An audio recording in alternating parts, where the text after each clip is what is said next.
Bienvenue pour une nouvelle interview sur la chaîne, c'est la 10e ou la 11e, je crois que c'est la 11e, il y en a eu tellement, je ne sais même plus à combien on en est. Bref, aujourd'hui c'est un YouTuber, on avait déjà fait 2 interviews avec d'autres YouTubers, Soap et F1 Team. Aujourd'hui on accueille un YouTuber qui est un peu moins connu, c'est l'Overcut RF1. Bref, je vous laisse avec cette interview, n'oubliez pas de liker, partager, commenter et surtout vous abonner à la chaîne, c'est très important. On est parti, bonne vidéo. Je suis le créateur de la chaîne YouTube Overcut RF1. C'est donc une chaîne spécialement dédiée à la Formule 1. Donc on va aborder plusieurs thèmes et sujets, à la fois des analyses de circuit, pour se projeter sur les prochains Grands Prix à venir. Aussi des sujets d'analyse, dans lesquels on va chercher à décrypter, on va dire, tout l'écosystème de la Formule 1. Donc à la fois traiter tout ce qui peut être de l'ordre de l'aspect sportif, donc à la fois les performances des pilotes, des équipes, leur situation de manière plus globale, et aussi traiter, on va dire, tout ce qui va être de l'ordre de l'extra-sportif. Donc ça peut être des sujets de l'ordre de la géopolitique, la gouvernance de la Formule 1, plein de sujets, on va dire, un peu plus originels, on va dire, à traiter. Et que je trouve du coup très intéressant d'évoquer aussi et d'analyser et de présenter au plus grand nombre. Et parfois des débriefs, j'en ai fait pas mal ces dernières années, j'en ai fait un peu aussi cette année, mais j'ai décidé un peu de, pour le moment, de mettre ça en parenthèse, mais ça m'arrive parfois, quand il y a le temps, de aussi débriefer les performances des pilotes et des écuries lors de chaque Grand Prix. Et globalement, je suis aussi, on va dire, fan des sports mécaniques, la Formule 1 en priorité, mais aussi d'autres sports, comme par exemple le MotoGP, aussi d'autres sports hors sport mécanique, comme le football ou encore le tennis. Alors ça m'est venu, c'était durant mes études, donc c'était en fin 2020 on va dire, à peu près, donc c'était autour de novembre-décembre. Alors si on va rappeler un peu, enfin j'aimerais bien un peu rappeler le contexte, donc c'était un peu une période, on était encore en plein Covid. Donc il y avait pas de confinement, mais il y avait du couvre-feu ou tout ce genre de mesures. Et moi, vu que je travaille un peu dans un domaine qui nécessitait pas forcément d'être en présentiel en cours, je me retrouvais à dire étudier tout le temps à la maison chez moi, avec du distanciel total, et en étudiant via Discord. Et en fait, au bout d'un moment, c'était un peu, on va dire, quelque chose de lassant. Le fait d'être tout le temps chez soi, d'étudier, de faire pardon, qu'étudier des cours. Et vu que la Formule 1, c'est un sport que je suis depuis quasiment tout petit, et que je m'ennuie un peu, on va dire, j'ai décidé un peu de me lancer un peu dans l'aventure, sans préparation, sans forcément de démarche pour voir un peu comment créer le meilleur contenu le plus rapidement possible, on va dire. Donc j'ai un peu foncé quasiment tête baissée. Et c'est un peu comme ça que l'aventure, on va dire, a commencé en janvier 2021 avec la première vidéo et plusieurs vidéos, on va dire, qui ont suivi depuis. Alors, ouais, le temps peut être assez long quand même.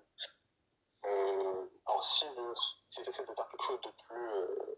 Si j'essaye de résumer ça de façon très générale, parce que dans ce que je crée plusieurs concepts. Donc, forcément, ces concepts, il n'y a pas forcément le même temps de préparation, d'enregistrement et de montage. On va dire au moins une bonne semaine, on va dire, dans l'absolu.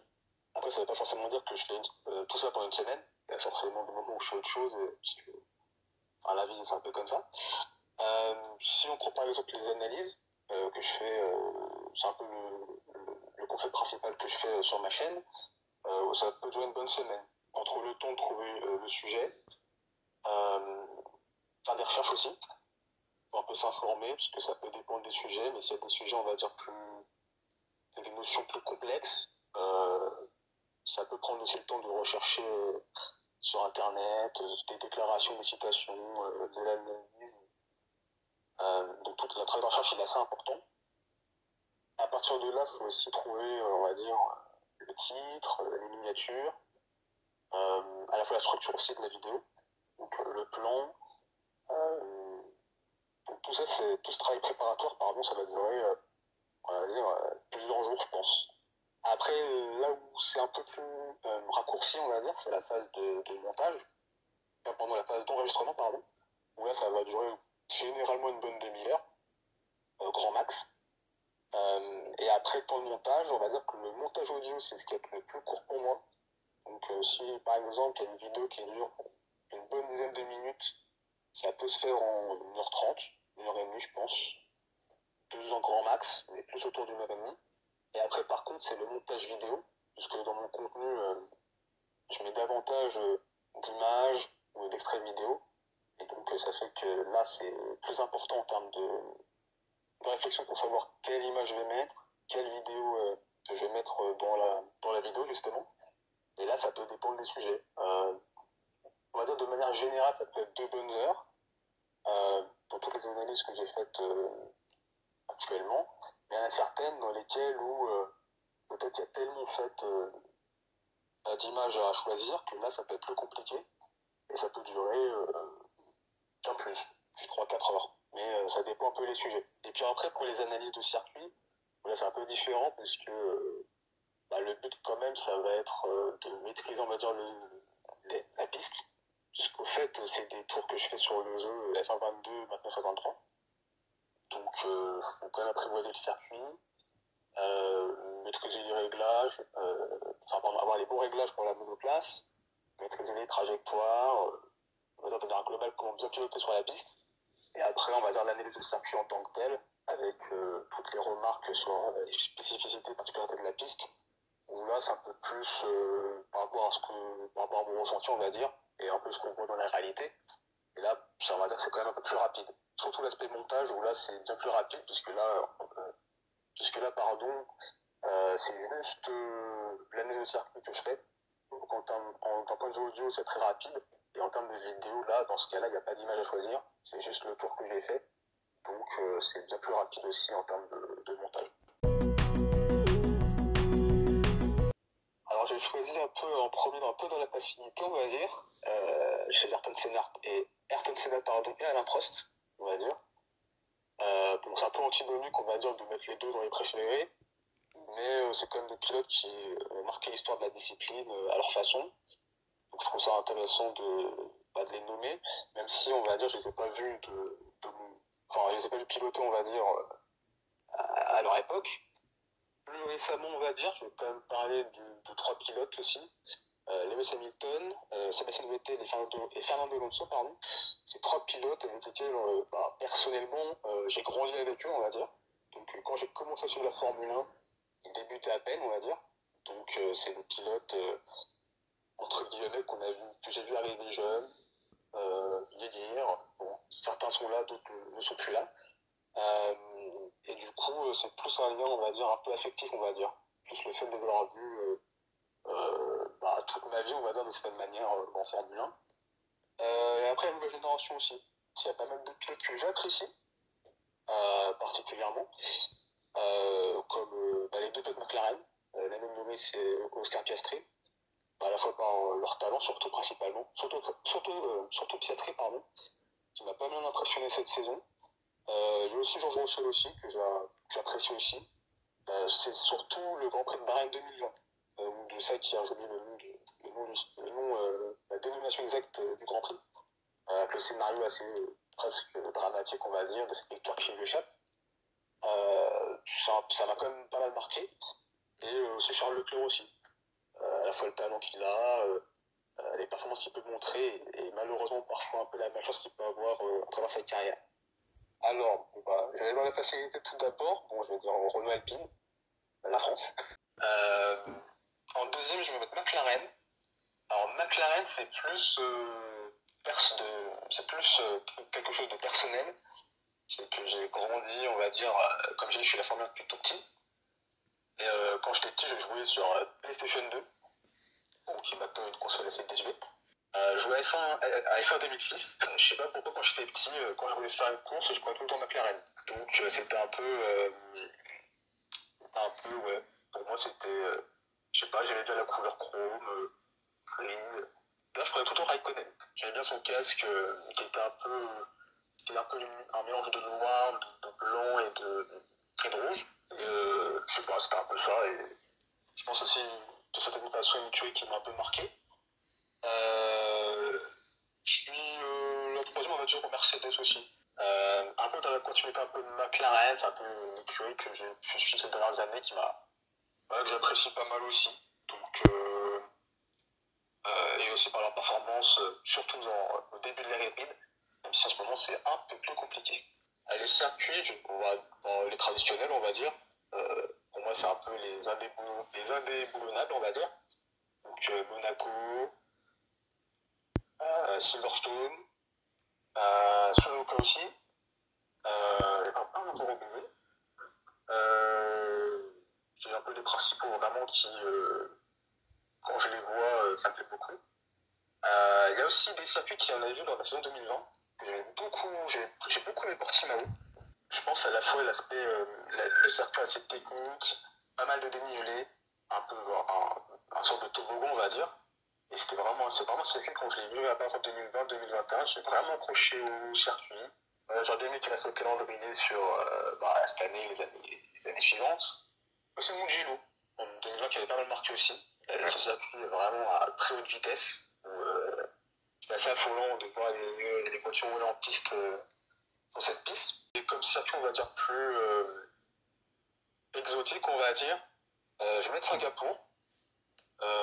Alors c'est un peu aussi par rapport à mon vécu aussi personnel, puisque j'ai vraiment commencé à suivre de manière à assister la Formule 1 autour de 2007, 2008, 2009. C'est le premier circuit nocturne qu'on voyait.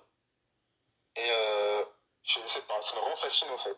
De voir un circuit de nuit comme ça, le cadre, ça m'a vraiment, on va dire, un peu. J'avais un peu les yeux qui brillaient, on va dire, d'une certaine manière, personne jeune que j'étais, on va dire, d'une certaine manière. Et aussi le tracé qui est super technique, très exigeant, où ils sont vraiment, en termes de trajectoire pilotage, être ultra précis dans les trajectoires, pas faire d'erreur. Vraiment, pour moi, c'est vraiment un circuit vraiment que j'adore. Vraiment que j'apprécie, à la fois par le cadre et en même temps l'aspect très très technique du tracé. On va dire que c'est pas la saison la plus passionnante de l'histoire de la discipline. Tout simplement parce qu'on vit une domination assez outrageuse de Verstappen cette saison. Après, il faut au moins le féliciter pour le travail qu'il fait au moins cette saison, ses performances course après course, qualification après qualification. Donc je pense qu'il faut déjà au moins féliciter le néerlandais pour ses performances qu'il fait actuellement, parce que honnêtement, il a atteint un niveau très très très haut. Après, ce qui est intéressant, c'est plus derrière, on va dire, Max Verstappen, où malheureusement, dans ce derrière, on va aussi inclure Perez, qui, en ce moment, c'est très très compliqué en termes de résultats, on va dire. Mais c'est assez changeant derrière Verstappen. On peut voir par moments McLaren qui émerge. On a vu au début de saison Aston Martin, qui maintenant c'est plus compliqué. Ferrari aussi, qui je trouve quand même, ça va quand même un peu mieux depuis quelques courses. Donc derrière Verstappen, c'est très très changeant. Donc, je trouve ça très intéressant. Et c'est ça qui est assez paradoxal parce que on a un pilote quand même qui domine travailleusement la discipline. Et j'ai d'ailleurs fait pas mal de vidéos sur le sujet justement pour un peu voir la perception qu'on a de cette domination, les problèmes qu'elles peuvent soulever, à la fois pour les fans en tant que suiveurs et en même temps pour Liberty Media, les patrons de la Formule 1.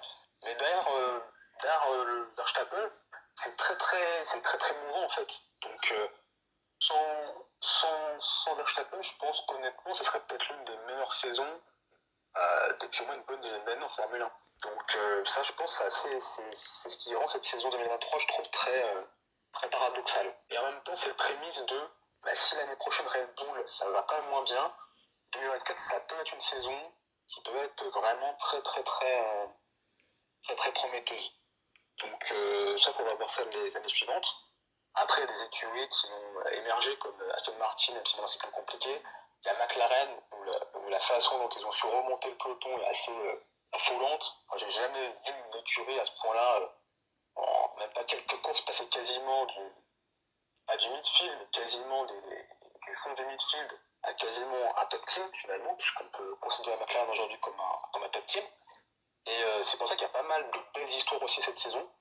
Et en même temps, une domination qui fait que pour beaucoup, ça va être un peu l'élément principal que beaucoup de gens vont retenir et qui va faire que cette saison ne va pas rester dans les annales. Alors qu'il y a pas mal d'histoires. Je verrai déjà les débriefs. Bon, c'est le premier concept qui viendra à l'esprit. C'est plus par manque de temps, on va dire. Donc, c'est le premier concept que je ferai. Dans le sens où débriefer des compris, les analyser, c'est quelque chose quand même qui me plaît beaucoup. Mais on va dire que j'ai une vie à côté qui fait que le temps ne plaît pas.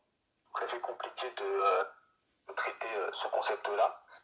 Et le deuxième concept qui me viendrait à l'esprit, ce serait plus des analyses type data, donc analyse de données, où vraiment ça plaît beaucoup.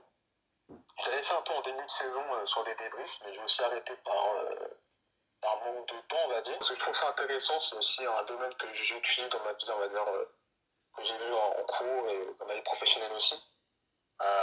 Donc c'est quelque chose qui m'intéresse beaucoup. Et donc analyser la Formule 1 sous l'aspect des données, parce que je trouve qu'on peut tirer pas mal d'informations sur les performances des monoplaces. Essayer aussi d'expliquer certaines performances ou contre-performances des pilotes. Et c'est pas mal aussi à la fois de montrer la Formule 1 dans un angle où on va justement essayer de décortiquer davantage en fait, les raisons qui peuvent expliquer les résultats des pilotes. Là où dans un début peut-être plus classique, on va chercher à être très, je ne vais pas dire généraliste, mais à plus un peu voir ce qu'on a, enfin, on voit des choses, on imagine des hypothèses, mais sans forcément avoir peut-être d'éléments support qui peuvent appuyer justement cette réflexion. Je pense que c'est un peu les seules idées qui me viennent à l'esprit. Après, peut-être faire des lives, peut-être. Les lives aussi, peut-être. Soit des lives pour revoir des grands prix passés, peut-être des lives pour regarder des grands prix, ou des séances de qualification en direct aussi. On va peut-être même faire des lives sur des débriefs, des concepts où j'échange aussi avec ceux qui me suivent sur l'actualité de la Formule 1. On va peut-être même débattre de sujets soit sur l'aspect sportif, les résultats et les performances des pilotes, mais également peut-être sur des sujets un peu plus annexes à la Formule 1. Donc sur tout ce qui serait, comme j'aime bien faire dans mes analyses, tout ce qui serait l'écosystème de la Formule 1, donc à la fois des analyses sur les fans, comment on se comporte en tant que fan, la perception qu'on a de certains événements qu'on voit en Formule 1, la gouvernance des libertés médias un peu, parce que je trouve que depuis leur arrivée justement, avec les changements qu'ils ont fait, je trouve que c'est intéressant justement de décortiquer un peu leur stratégie, de l'expliquer, de la comprendre, et aussi tout ce qui serait de l'ordre de l'écosystème des écuries aussi. Parce qu'il y a des écuries justement où leurs actions, leurs décisions vont être impactées par un contexte, et ça justement je trouve ça intéressant justement de présenter la F1 d'un point sportif bien sûr, mais aussi d'analyser ce sport sur un prisme, on va dire, on va essayer de prendre plus de recul et un peu avoir un peu la focale ou la loupe sur des sujets peut-être plus originaux, mais qui en même temps, je trouve, sont très intéressants. Alors, je vais commencer par l'équipe. Alors, je l'ai un peu expliqué durant l'interview. L'équipe que je choisirais, ce serait McLaren. Par contre, je changerais la livrée. Alors, j'ai rien contre l'orange et le papaye. C'est juste que quand j'ai suivi la Formule 1, au moment où j'ai suivi la Formule 1, McLaren c'était couleur chromée. Encore au chrome. Mais ça c'est personnel, j'ai rien contre l'orange, hein. Rien du tout. Mais c'est ce que quand j'ai suivi pour la première fois la Formule 1, McLaren pour moi c'était gris, c'était chromé, donc c'est un peu ça. Et McLaren, parce que, comme j'ai expliqué, un peu l'écurie dans laquelle je ne vais pas dire qu'il m'a initié à la Formule 1, mais qui m'a initié, on va dire, à la Formule 1 de manière virtuelle, à travers F1 2006 sur PS2. Donc c'est un peu la monoplace que j'ai vue qui m'a plu, donc je vais dire McLaren. Et en termes de pilote, donc je vais dire Raikkonen, pour la même raison, parce que c'était un peu le pilote que je prenais quand je jouais F1 2006 sur PlayStation 2. Donc c'est un peu plus un symbole, on va dire, personnel. Et je vais choisir aussi un peu dans la même veine, Lewis Hamilton. Un peu pour la même raison, parce qu'au moment où je suivais la dernière figure vers la Formule 1, il était chez McLaren. Et c'est un pilote que j'apprécie. Donc, et surtout aussi par rapport à la connexion entre ces deux pilotes. Je me souviens du Grand Prix 2008 à Spa-Francorchamps. D'un duel assez dingue dans les derniers tours entre Raikkonen et Hamilton. Ça m'avait vraiment marqué. C'est une bataille en piste avec des pilotes en pneus slick sur une piste qui était humide par endroits, des fois sèche. Donc c'était un Grand Prix, la fin de course qui était absolument faible. C'est pour ces raisons que je vais choisir ces deux pilotes et McLaren. Voilà, c'est la fin de cette interview. Merci d'avoir écouté jusque-là. Un grand merci à l'Overcutter F1 d'avoir accepté mon invitation pour cette interview. Nous, on se retrouve dans quelques jours pour de nouvelles vidéos. À bientôt.